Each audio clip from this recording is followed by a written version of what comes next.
How's it going, everybody? I'm Andrew Robson, and you were watching Rakuyo's Deciduous Bonsai channel. On today's episode, I'm going to talk about when you can safely start pruning back your deciduous trees in fall.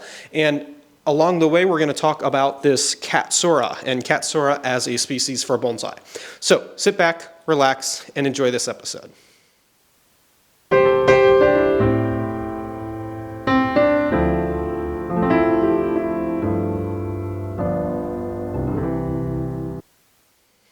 All right, so I'm here in my studio in Portland, Oregon. This is Rakuyo Bonsai, where we specialize in building, creating, and maintaining beautiful deciduous bonsai of outstanding quality.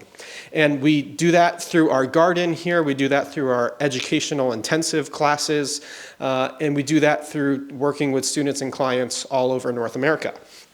And here today with me I have a beautiful Katsura bonsai. Now Katsura is a species of tree that you might not be familiar with if you live outside the Pacific Northwest. Katsura's Latin name is Cercidiphyllum japonicum. It's a tree that comes from Japan, but as someone who's lived their life immersed in bonsai, I have never seen this tree used for bonsai in Japan. I've never seen it in a kokofu show. I've never seen it on any of the bonsai YouTube. I've never seen it in any of the books that we have here in our library. If you know of Katsura bonsai in Japan, drop a note in the comment section because I'd be curious to see it. But it's a pretty common tree here in the Pacific Northwest. And when I moved here from Connecticut in 2016, I started seeing these utilized for bonsai in the club. In fact, I see them quite regularly when I go to the Portland Japanese Garden and teach up there because Katsuras line the street on the way to the Portland Japanese Garden. And so it's a tree that is not unusual here in the Pacific Northwest, but you might not be familiar with it wherever you live at home or if you study traditional Japanese bonsai. Now, a couple things about this Katsura and Katsura in general that I really love. Number one is the heart-shaped leaves. These beautiful small heart-shaped leaves are a pretty different leaf shape than most of the classic deciduous species that we have in a deciduous bonsai garden.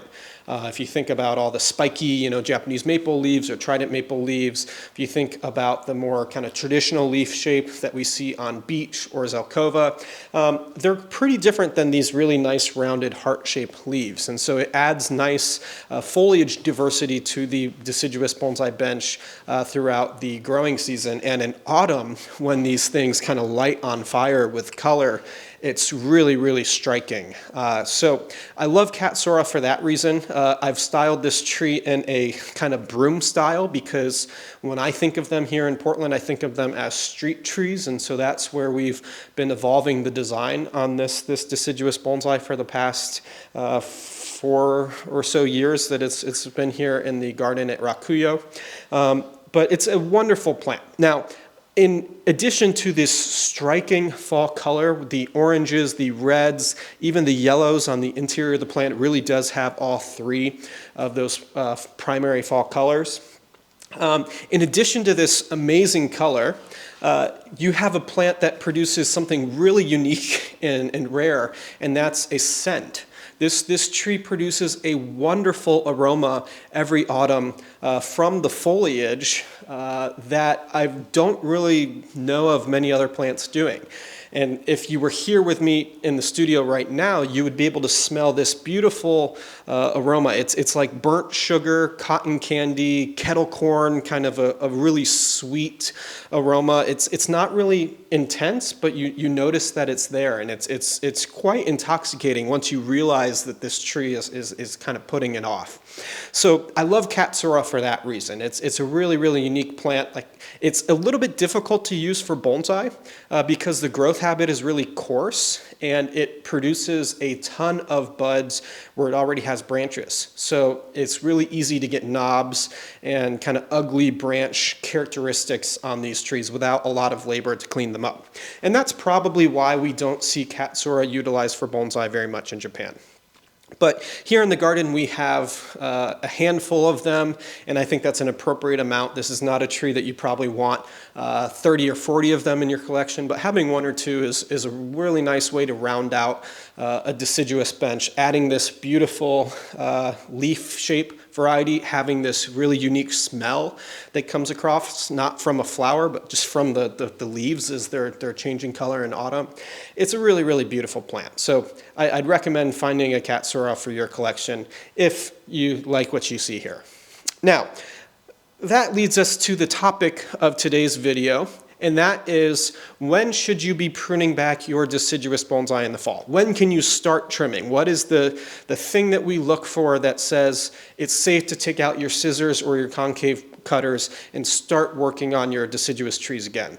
You might have seen one of our last videos where we talked about when you should stop pruning deciduous trees in summer.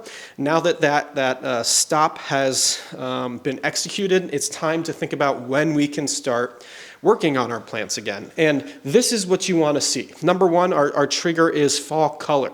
Once you see fall color, and even more especially see a bunch of leaves that start dropping on the tree, if we shake a branch, see how some leaves are kind of shaking off of here, this is the sign that this tree is ready for pruning. It's a good time to bring it into your bonsai workshop or studio, take some photos of it while it's still in its peak color, but as the leaves start dropping before they make a mess on your bench or your garden, it's a good time to come in, kind of defoliate the tree and do a little bit of trimming. Now, this doesn't just apply to Katsura bonsai, that applies to pretty much all deciduous bonsai that we work with. We wait till we see fall color, we wait till we see leaves dropping from the tree, or even all of them kind of dropping off. And right at that moment, that's a perfect time to trim. Now, why do we like to trim right at that time and not several months later? It's a good question, and the answer is that trimming too late after they turn color and drop leaves can induce bleeding on our deciduous bonsai. And that can pretty substantially weaken a tree. I've never seen bleeding kill a tree, but it can make a mess of the branches, especially if you have a trident maple and the sap tends to be this weird black color and can stain your trunk and branches. Bleeding is something that we want to avoid, especially with our best trees or any tree that might be weak or unhealthy. So if you need to do any trimming or any pruning, we like to do it right after the leaves start dropping off so that we don't cause a lot of bleeding. Now, some trees won't bleed at all. Some trees will bleed 10 days after the leaves drop. Some trees will, like a Japanese maple, for example, some trees will bleed 20 or 30 days after leaf drop, like a hornbeam. So it's kind of species by species, but if you have a nice progression of fall color in your garden and you have time to work on your trees, kind of pull them in as they start dropping their leaves after their beautiful autumn show, and that's a great time to do any work that's required on them. So I hope you enjoyed today's episode. I'm sorry that it's been a while since we've put out some content. The end of summer is one of the least exciting times of year in a deciduous bonsai garden. Fall foliage might be beat up from some funguses or other things. We don't struggle with that too much here, but it just gets kind of boring seeing the green leaves kind of late in the season. Now it's the prime time for deciduous bonsai. It's the best time of year for a deciduous bonsai enthusiast because the best 3 months for deciduous bonsai are starting. We get autumn where we get these incredible fall colors. We have winter where we get to really appreciate and enhance our silhouettes. And we have spring where this bud break explodes and we get this really nice, lush, beautiful colors all over again in the spring. So this is the prime time of year for deciduous bonsai. If you're a deciduous enthusiast at home, I know you're probably just as excited for fall as I am and the 2 seasons that are going to follow it. And we've also been really preparing pretty drastically for the Pacific Bonsai Expo, which is going to be at the end of October. We have over, I think, 1,000 people that are coming. It's going to be the top bonsai event of this year. I'm really, really looking forward to bringing several trees to exhibit and bringing, I think I have about 20 sales trees of pretty high quality going down to the show. So we've been busy personally as a business, Rakuyo, getting ready ready for displaying and vending and teaching. I'm doing a demo on Sunday at the show. And then I've been really busy as an organizer and board member of the event, along with Jonas Dupuy and Eric Schrader, and really preparing for this really massive, highest quality exhibit of bonsai in America, the largest vending area of bonsai in America. And I think we have this year, what we're adding is a really outstanding set of programs. So I hope to see you at the Pacific Bonsai Expo later this month. You might see some beautiful trees like this with some beautiful fall color. I'm hoping, fingers crossed, that I get at least one tree with fall color that gets to be shown. But I hope to see you at the show. Thanks for tuning in. You've been watching Rakuyo's Deciduous Bonsai channel. I'm Andrew Robson, and I hope that you can take these tips and tricks and things that I talked about in this video and apply them to your bonsai practice at home. Thanks for tuning in. We'll see you next time.